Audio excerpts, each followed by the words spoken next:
Good morning, everybody, and welcome to Transformation Thursday. It is June 2nd, 2016 already. Don't really know what to say about that, except, oh my gosh, I cannot believe that's where we are.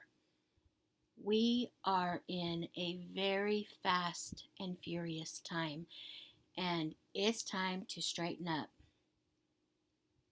Straighten up. That's what we need to be doing, straighten up.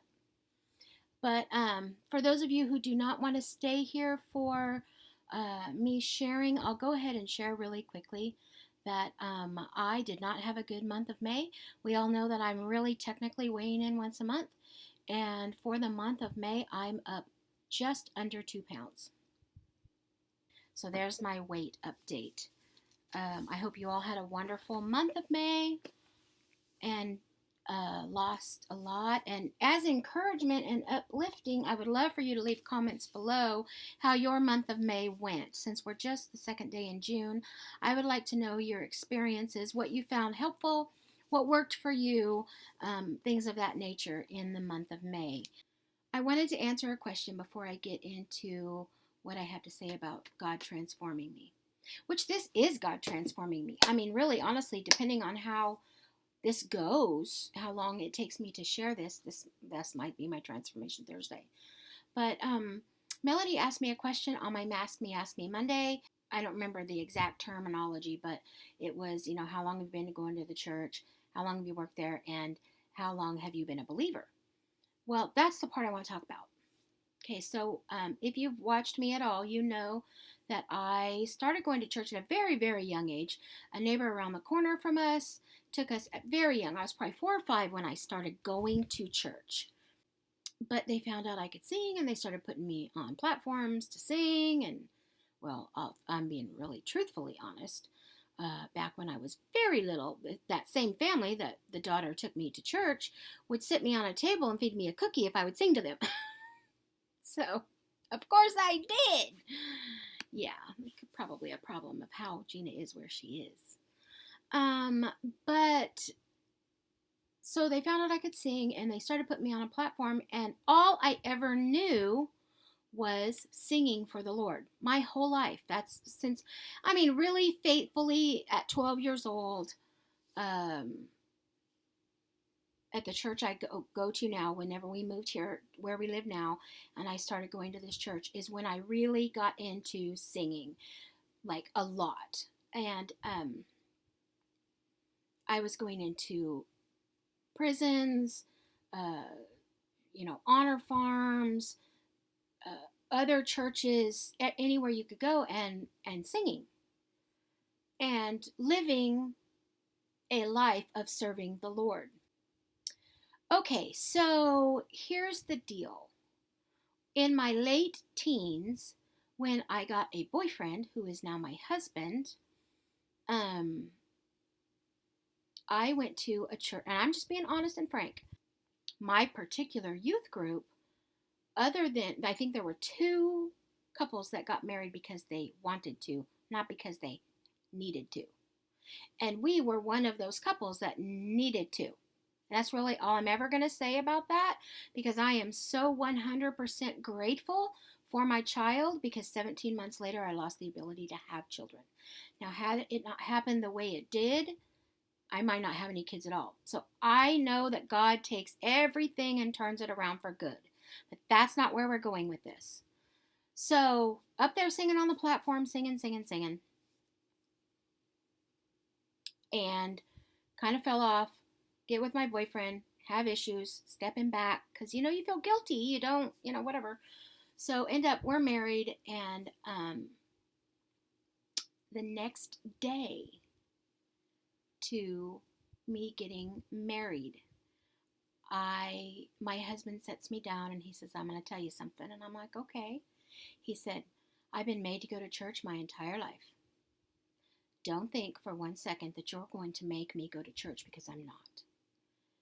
And I lost it. Everything I ever knew in life had just vanished in one sentence. Because I thought I was doing the right thing. And clearly he had other ideas about how he was going to live his life. And I just sat down and bawled because I didn't know what to do. Between puking and bawling that particular weekend, I hated that weekend. I hated every single thing about that weekend. And from that moment on until several years later, I pretty much hated him. Now, we are talking about the same guy that's my honey.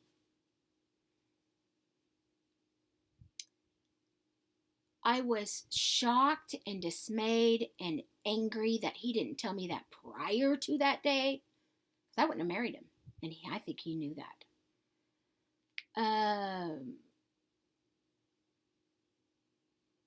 And he didn't. He's true to his word. He did not go.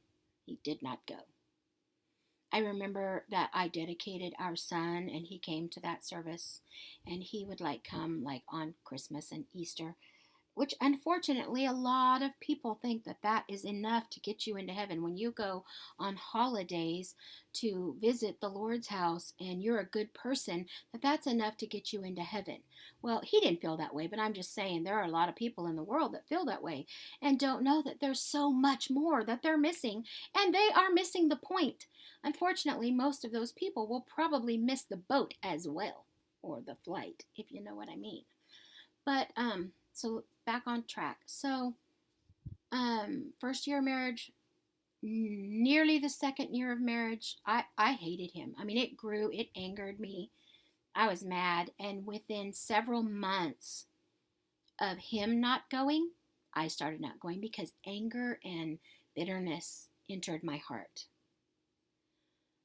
And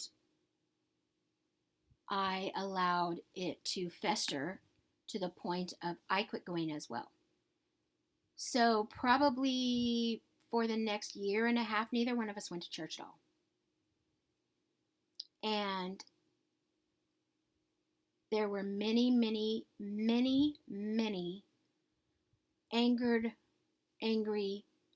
yelling, screaming matches of hatred in our home with our baby, who is the love of my life too. I mean, I love them both, but I love my little guy, who's not a little guy, but you know what I mean. It's going to be 30. And so now looking back on that, I can visually see that I was one of those, holiday Christians, only in an every service mode. I didn't get the true foundation. Somehow I had been put up on that platform at such a young age that I was doing instead of being, if that makes sense. And I fell off. Whenever a huge trial hit me, I fell. I clearly I fell. And so just to kind of give you a little excerpt of, there's a lot to this story, but just a little excerpt of how all of that changed. My husband was sitting at the table in our kitchen one particular day, and my dad brought my son home. My son was with my dad, and my dad walks in and just is dying laughing. He's just laughing, and we're like, what is going on with you? And he goes, oh, your boy's telling on you. Your boy is telling on you. Well, you need to know that, first of all, I married my husband when he was 18 years old. So if my son was barely 2, or even if he was 2, he might not have been 2, that would have made him only 20, which makes him under 21. But my dad, he's just laughing. And he goes, oh, your boy's telling on you. He said, he told me, Grandpa, he goes, my dad drinks beer at the dinner table. And, well, one, I had to buy it for it to be in the home because I was older and over 21. Now, I've never had a beer in my life. I don't know that I've ever even tasted one. But my husband liked it, a lot. And so, I kind of just laugh it off and, and I walked out of the room. I have no idea what they said to each other from that point, but my dad was such a friendly, loving, just a sweetheart that I doubt anything negative from my dad was said.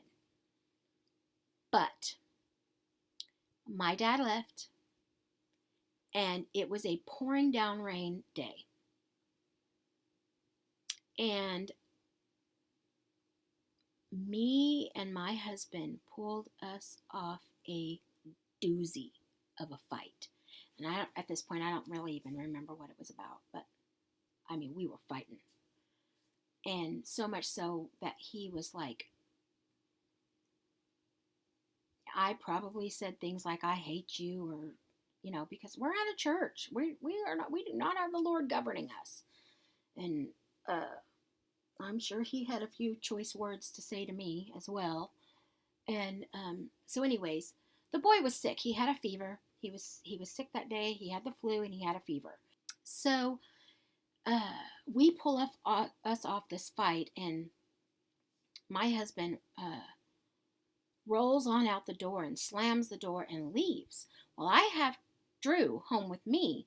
So he, of course, left the car with me because I have the baby, and he just walks off. Well, this particular weekend, we moved from one place to the other, which is why my dad had my son. Well, my mom and dad had my son most of the time on the weekends because we were young and stupid and let them. So that's a whole nother story.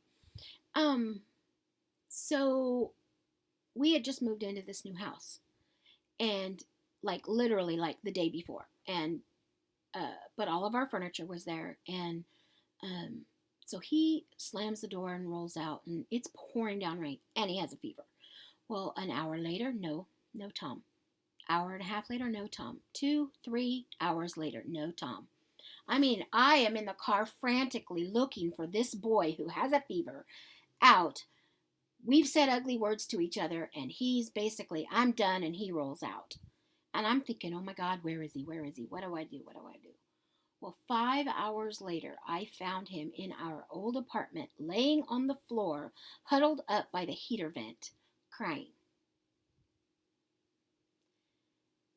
And I was like, okay, you just put me through so much distress and turmoil. Get your butt in the car and let's go and whatever. So, of course, we get in this other fight. You know, I don't know what you think you can tell me, blah, blah. You know, we're kids, stupid fighting.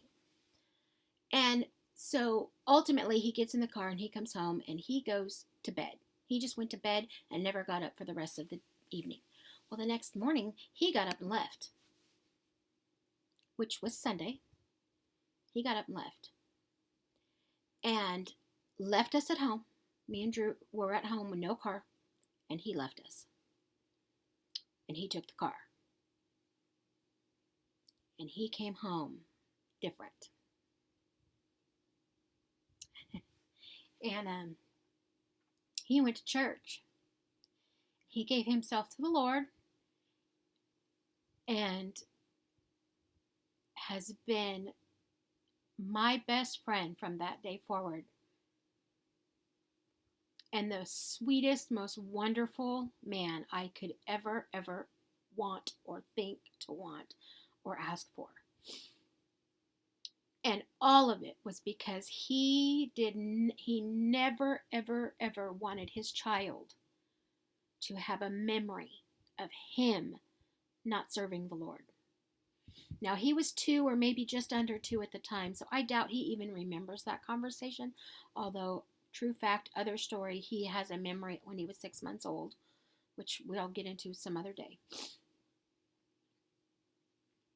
But when my dad walked in the room and said, "Oh, you're in trouble now. Your boy said, my dad drinks beer at the dinner table."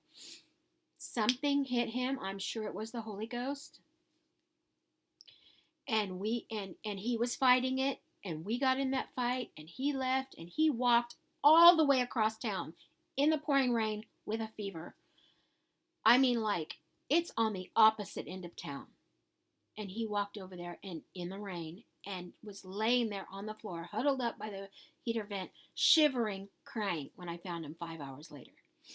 So I'm sure he had been crying that whole time. And So, there it was. And so he came home from church and basically 180-degree different person. And he's never looked back. Now, in saying that we've never failed, we've never had issues, we've never done wrong things, we're human. I mean, come on, we've all had times in our lives where you have trials and tribulations and you fall off kilter and the Lord has to wake you up, slap you across the face and move you back. And, we all have those. But I can truly say that other than those very few times in life where we just fell off the bandwagon and needed a swift kick in the rear,